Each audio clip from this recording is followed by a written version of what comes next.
പരിശുദ്ധ റസൂലുള്ളാഹി സ്വല്ലല്ലാഹു അലൈഹി വസല്ലമ തങ്ങളോട് ചോദിച്ചത്, മത്തസ്സാഅതു യാ റസൂലല്ലാഹ്, നബിയെ എപ്പോഴാണ് ഖിയാമത്ത് നാൾ സംഭവിക്കുക?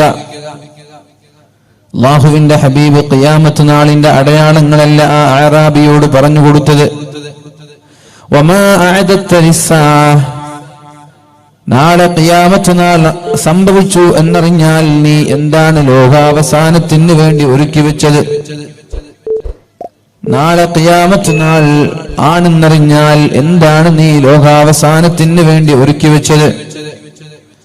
പാരത്രിക ലോകത്തേക്ക് വേണ്ടി നീ എന്താണ് ഒരുക്കി വെച്ചത് എന്നാണ് അല്ലാഹുവിന്റെ ഹബീബായ നബി തങ്ങൾ ചോദിച്ചത്. അപ്പൊ രണ്ടാമത്തെ വിഷയം, ലോകാവസാനത്തിന്റെ അടയാളങ്ങൾ നമ്മൾ ഓരോന്ന് മനസ്സിലാക്കുമ്പോൾ ഇതിന്റെ അവസാനത്തെ കുതിപ്പാണ്. ഇനിയൊരു വലിയൊരു അവസാനം ഇതിന് വരാനുണ്ട്. അങ്ങനെ ഒരു അവസാനം വരുമ്പോ ഞാൻ എന്തെങ്കിലും പാരത്രിക ലോകത്തേക്ക് വേണ്ടി മാറ്റിവെക്കണം എന്ന ഒരു ചിന്ത നമ്മൾക്കുണ്ടാവലാണ്. പിന്നെ മൂന്നാമതായി, ഖിയാമത്ത് നാളിന്റെ അടയാളങ്ങൾ പറയുമ്പോൾ, ലോകാവസാനത്തിന്റെ അടയാളങ്ങൾ പറയുമ്പോൾ അതിൽ ഹറാമായ കാര്യങ്ങൾ ഉണ്ടാകും, സുന്നത്തായ കാര്യങ്ങൾ ഉണ്ടാകും, ഹലാലായ കാര്യങ്ങൾ ഉണ്ടാകും.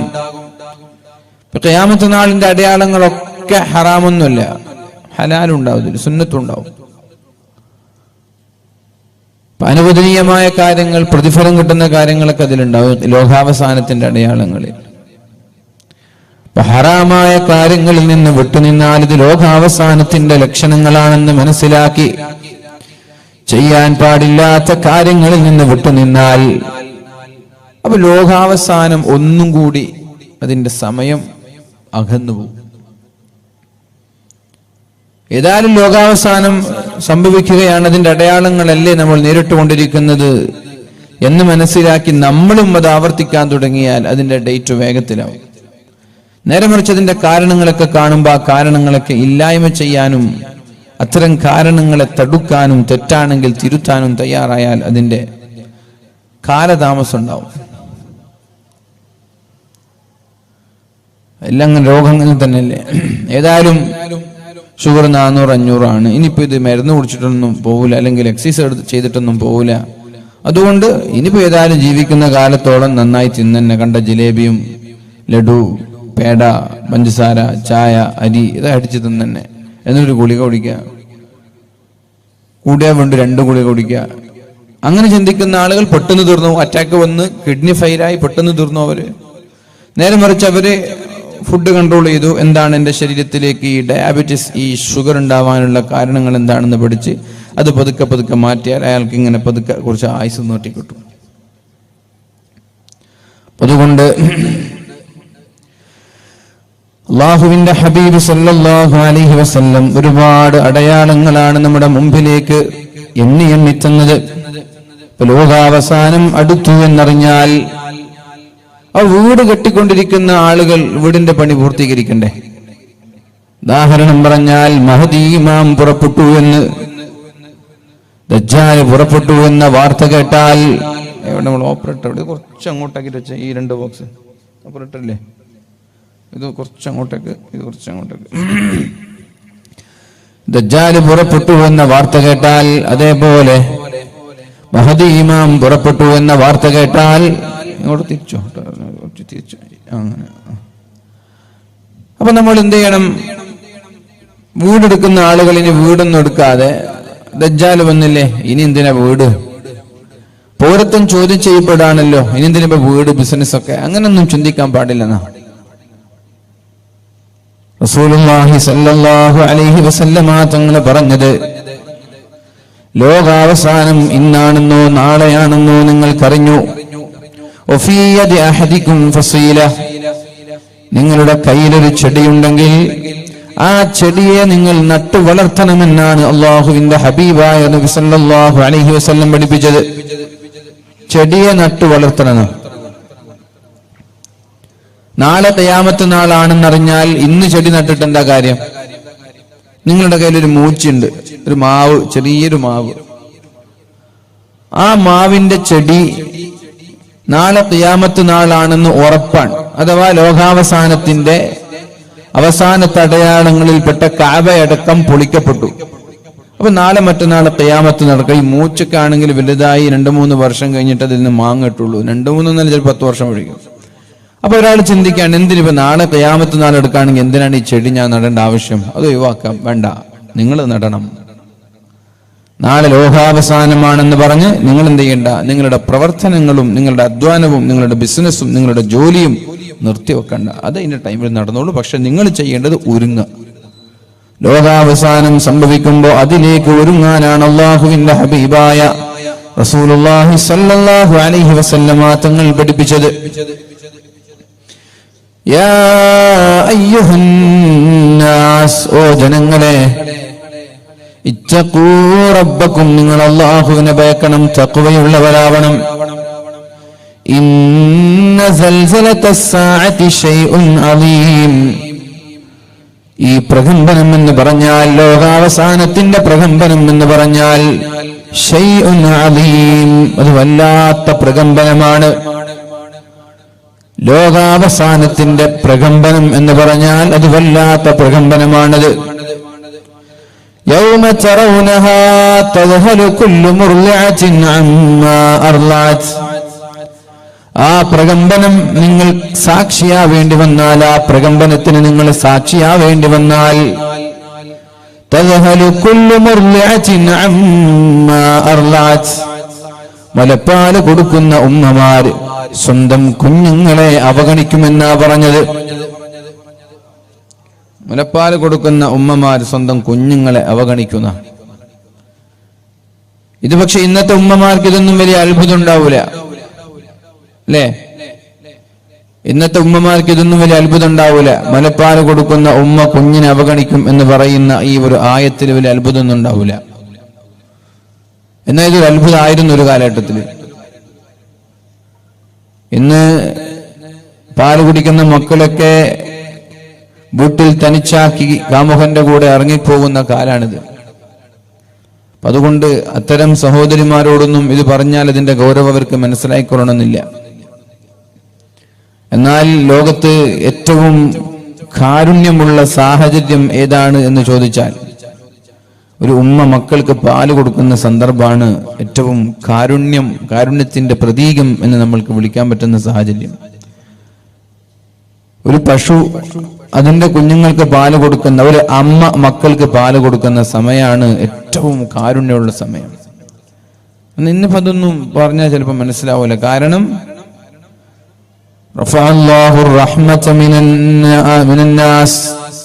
ജനങ്ങളിൽ നിന്ന് അല്ലാഹു റഹ്മത്തിനെ ഉയർത്തിക്കളഞ്ഞു എന്നുള്ളതാണ്.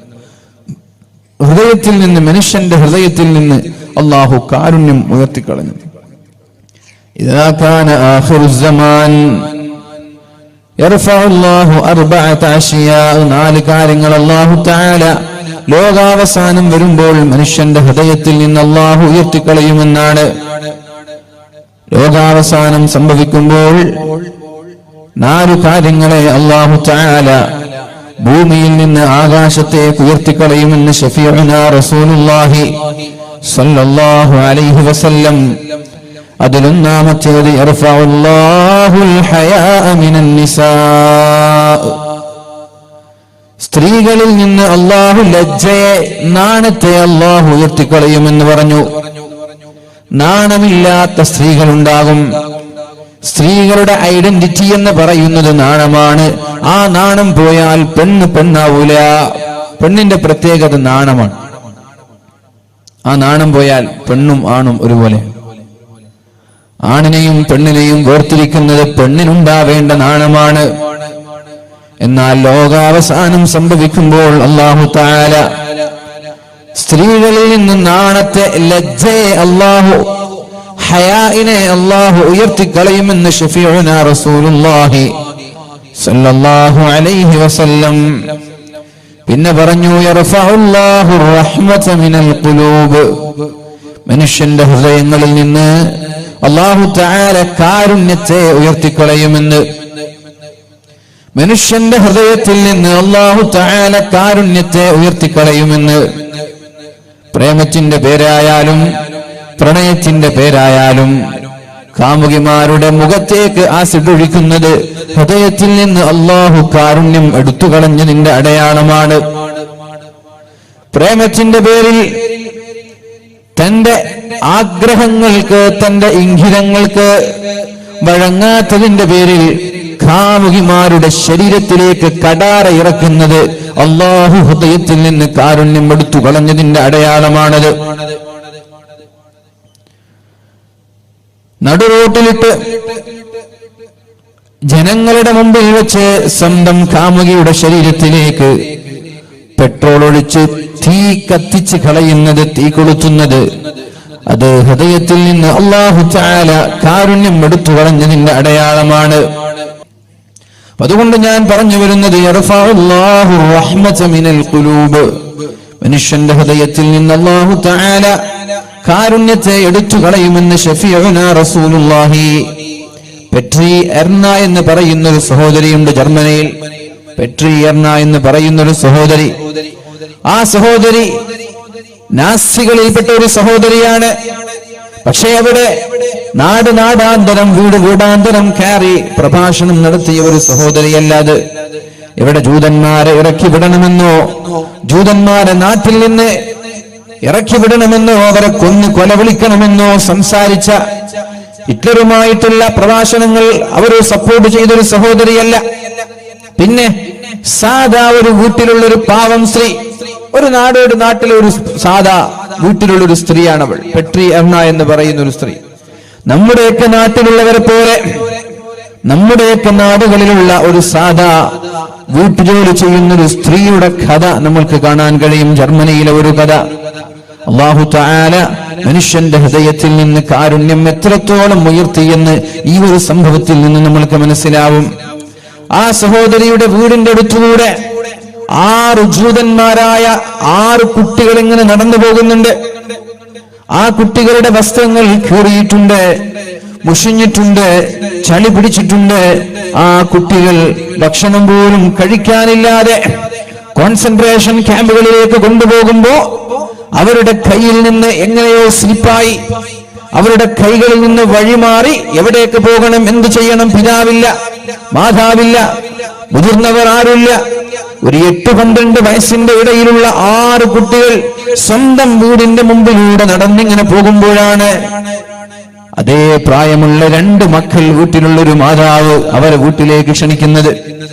അതേ പ്രായമുള്ള 2 മക്കൾ ഈ മാതാവിനുണ്ട്. പെട്രി എർന എന്ന് പറയുന്ന സഹോദരിക്കുണ്ട്. 6 മക്കളെയും വീട്ടിലേക്ക് ക്ഷണിച്ചു. അവർക്ക് നല്ല ഭക്ഷണം കൊടുത്തു, അവർക്ക് വിശ്രമിക്കാൻ അവസരം നൽകി. ഭർത്താവ് മിലിറ്ററിയിലാണ്, ഭർത്താവ് പട്ടാളത്തിലാണ്. ഭർത്താവ് വരുന്നതും കാത്തു നിൽക്കുകയാണ് ഈ സഹോദരി. തന്റെ ഭർത്താവ് വരുന്നതിനെ കാത്തിരിക്കുകയാണ് ഈ സഹോദരി. ഒരുപാട് സമയം കാത്തിരുന്നിട്ടും ഭർത്താവ് വരാതിരുന്നപ്പോ ഈ 6 മക്കളെയും കൂട്ടി വീടിന്റെ പിൻഭാഗത്തുള്ള ഒരു വിജനമായ സ്ഥലത്തേക്ക് പോകുന്നുണ്ട്. തന്റെ കയ്യിലുണ്ടായിരുന്ന റിവോൾവർ ഉപയോഗിച്ച്, തന്റെ കയ്യിലുണ്ടായിരുന്ന തോക്കുപയോഗിച്ച് 6 മക്കളെയും വെടിവെച്ചു വീഴ്ത്തുന്നുണ്ട്. ചെറിയ 6 മക്കൾ. അതേ വയസ്സിലുള്ള 2 കുട്ടികൾ ഈ ഉമ്മയ്ക്ക് സ്വന്തം വീട്ടിലുണ്ട് എന്ന് നമ്മൾ ഓർക്കണം.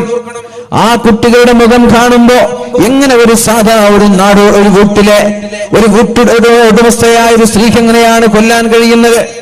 ഒരു വീട്ടിലെ ഒരു സാധാ ഒരു പെണ്ണിന് എങ്ങനെയാണ് കൊല്ലാൻ കഴിയുന്നത്? എങ്ങനെയാണ് അങ്ങനെ ഒരു ഹൃദയത്തിൽ നിന്ന് കാരുണ്യം നഷ്ടപ്പെടുന്നത്? ചെറിയ പിഞ്ചുമക്കളുടെ മുഖം നോക്കി വെടിവെക്കാൻ അവർക്ക് എങ്ങനെയേ ധൈര്യം വരുന്നത്? കൊണ്ടുപോയി 6 പേരെയും വെടിവെച്ചു കൊന്നിട്ട് തിരിച്ചു വന്നു. പിന്നെ വർഷങ്ങൾക്ക് ശേഷം ഈ സഹോദരിയെ പിടിക്കപ്പെടുകയും ഈ സഹോദരിയോട് വിചാരണ നടത്തുകയും ചെയ്യുന്ന ഒരു സാഹചര്യത്തിൽ 1961 വിചാരണ ചെയ്യുന്നത്. 1961 വിചാരണ ചെയ്യുന്നത്. 1943 ഈ സംഭവം നടക്കുന്നത്. ആ പെണ്ണിനോട് ചോദിക്കുന്നുണ്ട് കോടതിയിൽ വെച്ച്, നിങ്ങൾക്ക് എത്ര വയസ്സുണ്ടായിരുന്നു? നിങ്ങൾ കൊന്ന ആ 6 കുട്ടികൾക്ക് എത്ര വയസ്സുണ്ടായിരുന്നു? പെണ്ണ് പറഞ്ഞു, ഏകദേശം എനിക്ക് ഓർക്കാൻ കഴിയുന്നില്ല. കാരണം ആ കുട്ടികളുടെ വസ്ത്രമൊക്കെ മുഷിഞ്ഞ് കീറി, ശരീരമൊക്കെ ഒട്ടി, ചളി നിറഞ്ഞ് ഒരു കുളിച്ചൊരു വൃത്തിയുള്ള കുട്ടികളായിരുന്നില്ല. അതുകൊണ്ട് അവരുടെ കൃത്യമായ പ്രായം പറയാൻ എനിക്ക് കഴിയില്ല. പറയാണ് ഏകദേശം As far as I can recall, the children were between 8 and 12 years old. എൻ്റെ ഓർമ്മ ശരിയാണെങ്കിൽ 8-ന്റെയും 12-ന്റെയും ഇടയിലുള്ള മക്കളാണ്. അടുത്ത ചോദ്യം ചോദിച്ചു, how was it possible that you yourself, a mother of 2 small children, could shoot innocent Jewish children? 2 നിരപരാധികളായ ഓമനത്വം തോന്നുന്ന 2 മക്കളുടെ അമ്മയായ നിങ്ങൾക്ക് ഈ നിഷ്കളങ്കരായ 6 മക്കളെ വെടിവെച്ചു കൊല്ലാൻ എങ്ങനെ ധൈര്യം വന്നു എന്ന്. അപ്പോൾ ആ പെണ്ണ് പറയുന്ന മറുപടി, I am unable to grasp at this time how in those days I was in such a state as to conduct myself so brutally and reprehensibly shooting Jewish children. എനിക്ക് പറയാൻ കഴിയില്ല, ഞാൻ അന്ന് എങ്ങനെ ഈ കുട്ടികളെ വെടിവെച്ചു എന്ന് എനിക്ക് പറയാൻ കഴിയുന്നില്ല. എന്നിട്ട് ആ പെണ്ണ് പറയാൻ, how earlier I had been so conditioned to fascism. ഫാസിസത്തിന്റെ നിരന്തരമായ പ്രഭാഷണങ്ങൾ കേട്ട് കണ്ടീഷൻഡ് ആവാന്ന് പറഞ്ഞ ഞാൻ അതിലേക്ക് പൊരുത്തപ്പെട്ടു. നിരന്തരമായ പ്രഭാഷണങ്ങൾ, അക്രമികളുടെ വേഷം കണ്ടാൽ അറിയാം, അക്രമികളുടെ കോലം കണ്ടാൽ അറിയാം. ഈ പെണ്ണ് പറഞ്ഞു, ഞാനിത് കേട്ട് എവിടെ കണ്ടാലും ജൂതന്മാരെ എനിക്ക് കൊല്ലണം എന്നൊരു ചിന്ത എനിക്കുണ്ടായി. അതിന്റെ ഭാഗമായിട്ടാണ് ഞാൻ ആ കുട്ടികളെ കൊല്ലാൻ കാരണമെന്ന് ആ പെട്രി എർണ എന്ന് പറയുന്ന സഹോദരി കോടതിയിൽ വെച്ച് പറയുകയുണ്ടായി. അപ്പൊ ഞാൻ പറഞ്ഞു വരുന്നത്, ഇതൊരു സാധാ സ്ത്രീയാണ്. ഇതേപോലെ പ്രതികരിക്കാത്ത എത്രയോ, ഇതൊന്നും RSSകാരെ പോലെ പ്രതികരിച്ചൊരു പെണ്ണല്ല, ജൂതന്മാർക്കെതിരെ ശബ്ദിച്ചൊരു പെണ്ണല്ല. നമ്മുടെ നാട്ടിലുള്ള ഒരു സാധാ ഒരു പെണ്ണാണ്. ഇത്തരം പൗരത്വ വിഷയം വരുമ്പോ അവൾ പ്രതിഷേധത്തിൽ പങ്കെടുത്തില്ല, അവൾ ചാനൽ ചർച്ചയിലൊന്നും എതിർത്തില്ല.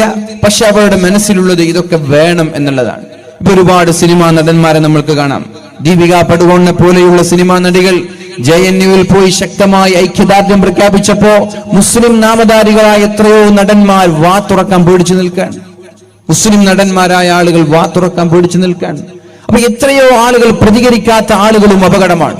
സിനിമാ നടന്മാരുണ്ട്, മലയാള സിനിമാ നടന്മാരിൽ പൃഥ്വിരാജിനെ പോലെയുള്ള ആളുകൾ പ്രതികരിച്ചപ്പോ മുസ്ലിം മഹാനടന്മാർ ഇന്നും വാതുറക്കാൻ പേടിച്ചു നിൽക്കാൻ. അപ്പൊ ഇത്തരം പ്രതികരിക്കാൻ മടിയുള്ള ആളുകളും അപകടക്കാരാൻ. ഇനി ക്രിക്കറ്റ് കളിക്കാരായാലും ഏത് സെലിബ്രിറ്റികളായാലും ഇത്തരം വിഷയങ്ങളിൽ രാജ്യത്തിന്റെ പൗരത്വം ചോദ്യം ചെയ്യപ്പെടുന്ന സാഹചര്യത്തിൽ പ്രതികരിക്കാൻ മടിച്ചു നിൽക്കുന്ന ഇവരും സെലിബ്രിറ്റികളും അപകടകാരികളാണ്. അവരെന്തുകൊണ്ട് ശബ്ദിക്കുന്നില്ല? കേരളത്തിൽ എന്തുകൊണ്ട് നമ്മെ എതിർക്കുന്നില്ല എന്ന് ചോദിച്ചാൽ, ഇവിടെ എതിർത്താൽ നിയമപാലകർ, കേരളത്തിൽ അത് നടക്കൂല. ഇവിടുത്തെ നിയമപാലകർ ചോദ്യം ചെയ്യും, കേസുണ്ടാകും. എന്തുകൊണ്ട് നമ്മെ ആക്രമിക്കുന്നില്ല? എന്തുകൊണ്ട് നമ്മെ വെട്ടുന്നില്ല? വീടാന്തരം കയറി ഗുജറാത്തിൽ നടന്നൊരു കൊലപാതകം ഇവിടെ നടക്കുന്നില്ല? മുസഫർ നഗറിൽ നടന്ന ഒരു പീഡനം ഇവിടെ നടക്കുന്നില്ല? UPയിൽ നടന്നൊരു പീഡനം ഇവിടെ നടക്കുന്നില്ല? നിങ്ങൾ ആലോചിച്ചു നോക്കുക എന്റെ പ്രിയപ്പെട്ട സഹോദരന്മാരെ. UPയിൽ 100 കണക്കിന് യതീം കുട്ടികളെ ലൈംഗികമായി പീഡിപ്പിച്ചത് പോലീസുകാരാണ്. സ്വർഗരതി എന്ന് പറയുന്ന ആൺകുട്ടികളെ പോലീസുകാർ നിരന്തരമായി പീഡിപ്പിച്ച് ശരീരത്തിൽ നിന്ന് രക്തം പോലും വാർന്നൊലിക്കേണ്ട അവസ്ഥയുണ്ടായിട്ടുണ്ടെങ്കിൽ അവിടെയുള്ള മുസ്ലിം സ്ത്രീകളുടെ അവസ്ഥ എന്തായിരിക്കും? നിങ്ങൾ ആലോചിച്ചു നോക്ക്. UPയിലുള്ള എത്രയോ മുസ്ലിം വീടുകളിൽ പോലീസുകാർ കയറിയിറങ്ങിയിട്ടുണ്ട്. അവിടെയുള്ള മുസ്ലിം സ്ത്രീകളുടെ അവസ്ഥ എന്തായിരിക്കും? കോളേജിൽ പഠിക്കുന്ന, യതീംഖാനയിൽ പഠിക്കുന്ന 100 കണക്കിന് ആൺകുട്ടികളെ വരെ അവർ വെറുതെ വിട്ടില്ലെങ്കിൽ അവിടെയുള്ള മുസ്ലിം പെൺകുട്ടികളുടെ അവസ്ഥ എന്തായിരിക്കും എന്ന് നിങ്ങളൊന്ന് ആലോചിച്ചു നോക്ക്.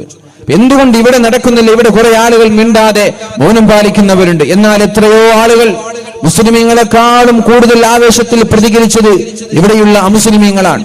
ഇവിടെയുള്ള അമുസ്ലിം സ്ത്രീകളുണ്ട്, പുരുഷന്മാരുണ്ട്, പല ആളുകളുണ്ട്. എന്നാൽ പ്രതികരിക്കാത്ത ആളുകൾ അവർ അപകടകാരികളാണ്. അവരുടെ മൗനം അപകടമാണ്. കാരണം ഇവിടുത്തെ നിയമപാലകർ സപ്പോർട്ട് ചെയ്യാണെന്ന് വിചാരിക്കും. ഏതുപോലെ ജർമ്മനിയിൽ നാസിയിൽ നടന്ന കൊലപാതകങ്ങൾ, നാസികൾ ചെയ്ത കൊലപാതകങ്ങൾ, അവർക്ക് അവരുടെ ഭരണകൂടത്തിന്റെ സപ്പോർട്ടുണ്ട്, അവിടുത്തെ നിയമപാലകരുടെ സപ്പോർട്ടുണ്ട്, അവരുടെ പോലീസുകാരുടെ സപ്പോർട്ടുണ്ട്. അങ്ങനെ എല്ലാവരും എനിക്കെതിരെ ആരും തിരിയൂല എന്ന് തോന്നിയാൽ ധൈര്യമായി ആക്രമിക്കാൻ ഇറങ്ങും. അതാണ് JNUവിൽ നടന്നത്. പോലീസുകാരുടെ സംരക്ഷണത്തോടുകൂടി ഒരു കൂട്ടം ഗുണ്ടകൾ യൂണിവേഴ്സിറ്റികളിൽ കയറി വരാം. എന്തുകൊണ്ടാണ് ധൈര്യം വന്നത്? എന്നെ പോലീസുകാർ പിടിക്കൂല, പോലീസുകാർ സംരക്ഷണം കൊടുക്കാൻ. ഇന്ന് കേരളത്തിൽ അങ്ങനെ ഒരു സംരക്ഷണം ലഭിക്കാത്തതിന്റെ പേരിൽ മിണ്ടാതിരിക്കുന്ന ആളുകളുണ്ട്. പക്ഷേ പോലീസുകാരുടെ സമ്മതം, മൗനസമ്മതം കിട്ടിയാൽ അവരും ഇറങ്ങി നമ്മൾക്കെതിരെ തിരിയും. അതുകൊണ്ട് അത്തരം ആളുകൾ അപകടകാരികളാണ് എന്ന് നമ്മൾ മനസ്സിലാക്കണമെന്ന് ഞാൻ സാന്ദർഭികമായി ഉണർത്തുകയാണ്. ആസാമിൽ നിങ്ങൾ കണ്ടോ എന്നറിയില്ല, ഉമ്മ വേറെ മക്കള് വേറെ, ഒരു വീട്ടിൽ നിന്ന് 4-5 മക്കളെ അടർത്തിയെടുത്ത് സ്വന്തം മാതാവിന്റെ മാറിടത്തിൽ നിന്ന് വരെ അടർത്തിയെടുത്ത് കൊണ്ടുപോവാൻ ഡിറ്റൻഷൻ സെന്ററിലേക്ക്. എന്നിട്ട് മാതാവിന് മക്കളെ കാണാത്തൊരവസ്ഥ, മക്കൾക്ക് മാതാവിനെ കാണാത്തൊരവസ്ഥ. ഈ ഒരു സാഹചര്യം ആരാണ് ഇവിടെ ഉണ്ടാക്കിയത്? ഈ ഒരു അരക്ഷിതാവസ്ഥ ആരാണ് ഇവിടെ ഉണ്ടാക്കിയത്? ഈ ഒരു വെപ്രാളവും ഭയവും പേടിയും ആശങ്കയും ആരാണ് ഇവിടെ ഉണ്ടാക്കിയത്? അതിനിവിടുത്തെ ആഭ്യന്തരമന്ത്രിക്ക് പ്രധാനമായ റോളുണ്ട് എന്ന് പറഞ്ഞാൽ ആർക്കാണ് ഇവിടെ നിഷേധിക്കാൻ കഴിയുക?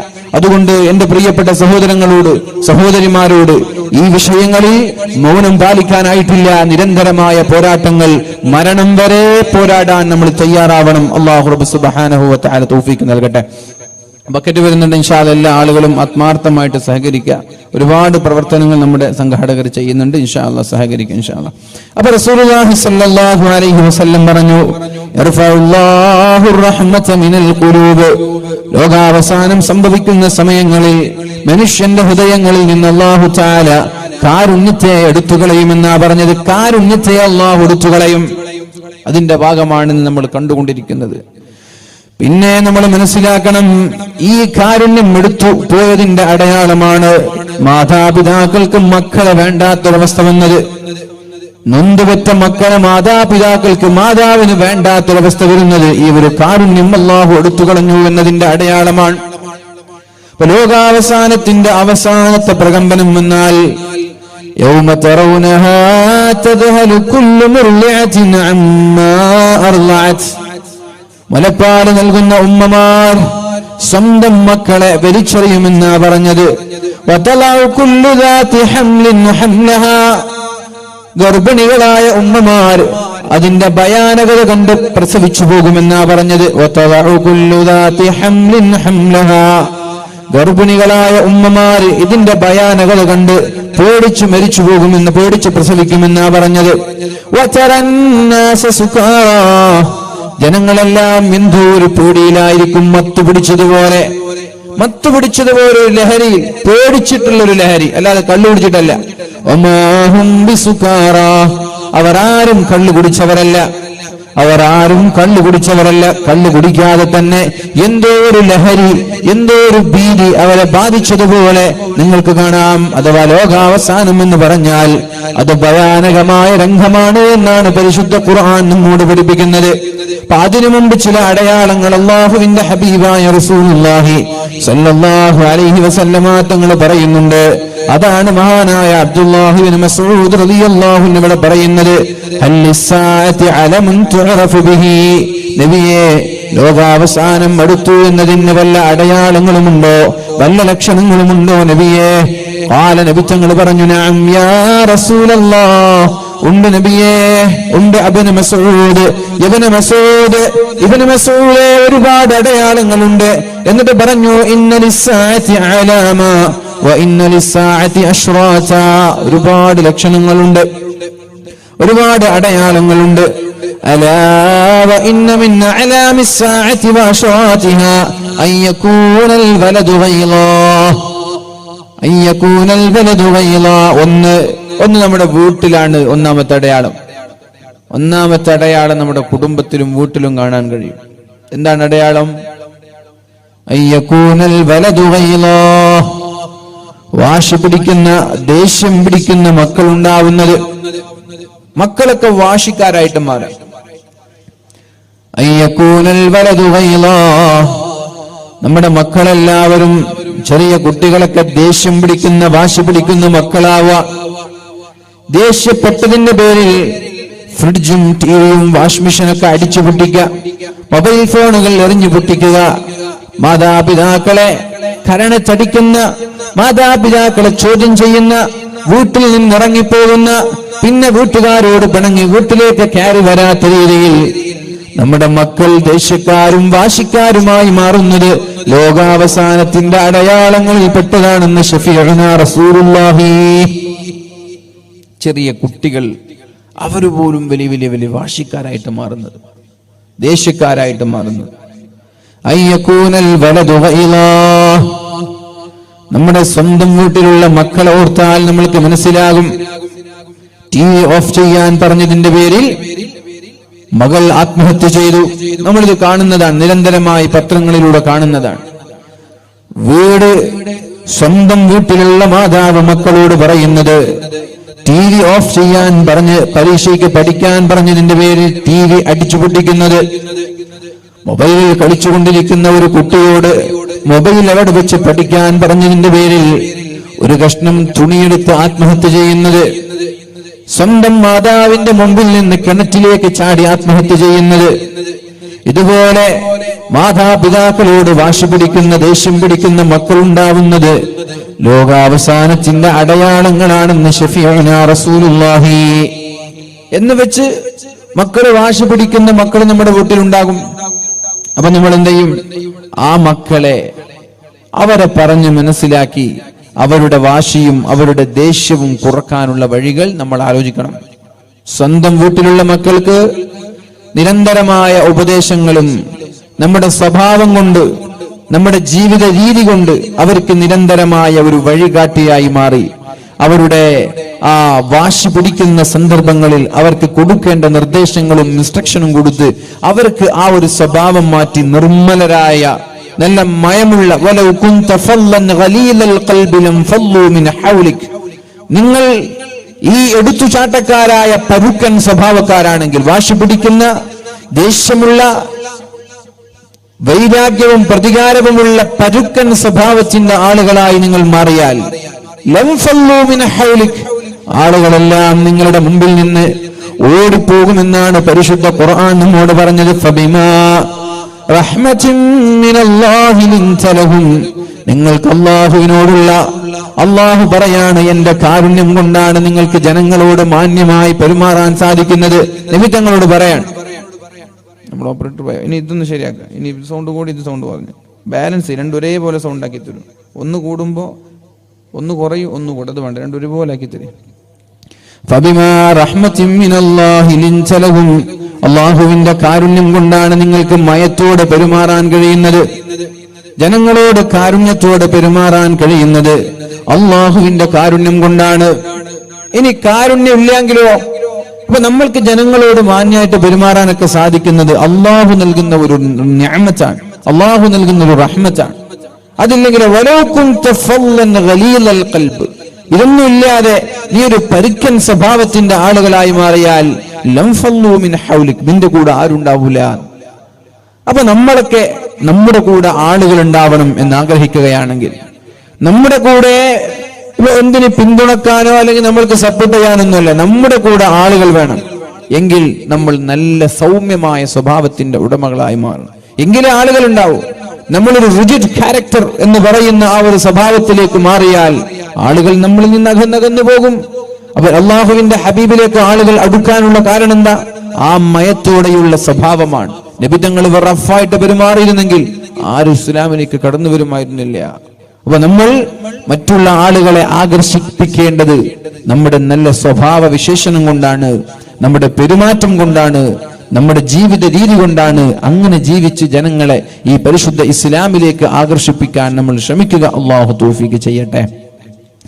ലോകാവസാനത്തിന്റെ അടയാളങ്ങളിൽ ഒന്നാമതായി റസൂലുള്ളാഹി സ്വല്ലല്ലാഹു അലൈഹി വസല്ലമ തങ്ങൾ പറഞ്ഞത് അയ്യകൂനൽ ബലദു ഗൈളാ, രണ്ടാമത്തേത് അയ്യകൂനൽ മതറു ഖൈളാ, അയ്യകൂനൽ മതറു ഖൈളാ. ഇനി ഫൈല എന്നുള്ള ഒരു റിപ്പോർട്ടുണ്ട്. എന്തായാലും ചൂടുകാലങ്ങളിൽ മഴ വരുന്നത്, മഴ നമ്മൾക്കൊരു അപകടമായി സംഭവിക്കുന്നത്, വെള്ളപ്പൊക്കമായാലും ഉരുൾപൊട്ടലായാലും. ഇപ്പൊ നിരന്തരമായി കേരളത്തിൽ 3ാമത്തെ വർഷമാണ് വെള്ളപ്പൊക്കം ഉണ്ടാകുന്നത്, അല്ലെ? ഇനി എല്ലാ വർഷങ്ങളിലും ഇതുപോലെ വെള്ളപ്പൊക്കം ഉണ്ടാകുന്നതാണ് കാലാവസ്ഥാ നിരീക്ഷകരിൽ നിന്ന് മനസ്സിലാക്കാൻ സാധിച്ചത്. എല്ലാ വർഷവും ഇതുപോലെ ഉണ്ടാവുന്ന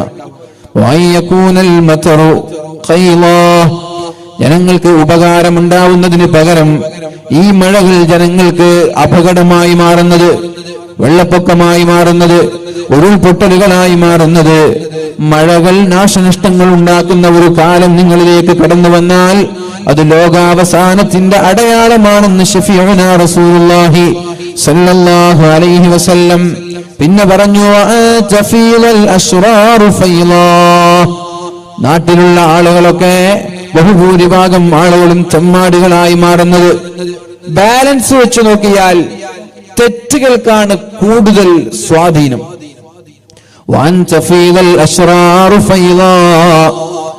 ചെറുപ്പക്കാരൊക്കെ തെറ്റുകളുടെ തിന്മകളുടെ ആളുകളായി മാറുന്നത്, ചെമ്മാടികൾ വിലസുന്നത്, തെമ്മാടികൾക്ക് ആഭിമുഖ്യം ലഭിക്കുന്ന ഒരു കാലമായി മാറുന്നത്. വഅൻ തഫീലൽ അശ്റാറു ഫൈലാ. താരപരിവേഷം ലഭിക്കുന്നത് ആർക്കാ? സ്കൂളിലായാലും നാട്ടിലായാലും തെമ്മാടികളുടെ കൂടെ ആളുകൾ. തെറ്റുകൾ അഭിമാനമായി കാണുന്ന ഒരു കാലം വരിക.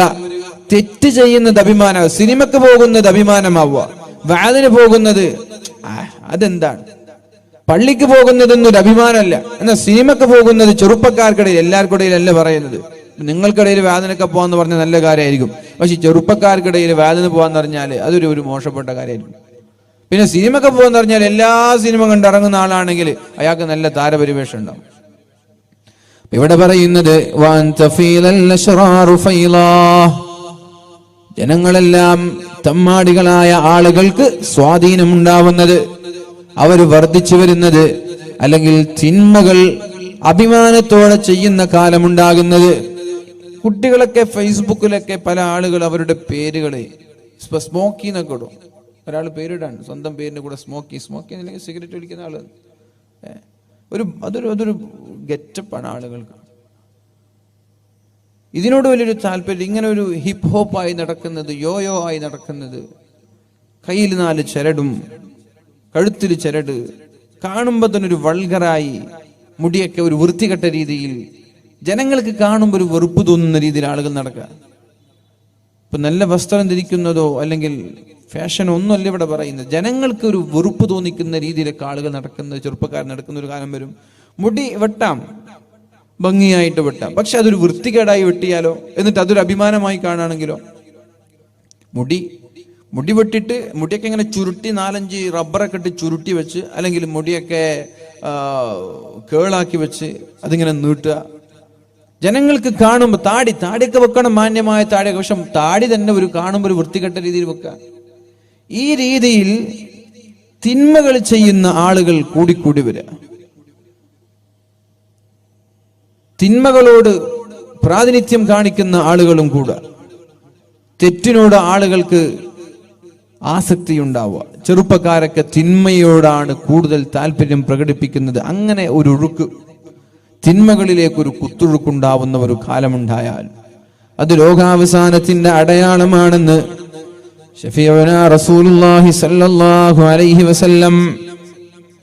തിന്മകൾ ലാഘവത്തോടെ ചെയ്യുകയും തിന്മയെ നിസ്സാരമായി കാണുകയും നന്മ ചെയ്യുന്ന ആളുകൾക്ക് തീരെ വിലയില്ലാതെ അഭിമാനത്തോടുകൂടി തെറ്റ് ചെയ്യുന്ന തെമ്മാടിക്കൂട്ടങ്ങളുള്ള ഒരു കാലമായി നമ്മുടെ നാട് മാറിയാൽ, നാട്ടിൽ ചെറുപ്പക്കാരുണ്ട്, ഒരുപാട് ഗ്യാങ്ങുകൾ ഉണ്ടാകും. എന്നാൽ നല്ല കൂട്ടം ആളുകൾ കൃത്യമായി പള്ളിക്ക് പോകുന്ന അങ്ങനെ ഒരു കൂട്ടം ആളുകൾ വളരെ കുറച്ചുണ്ടാവും.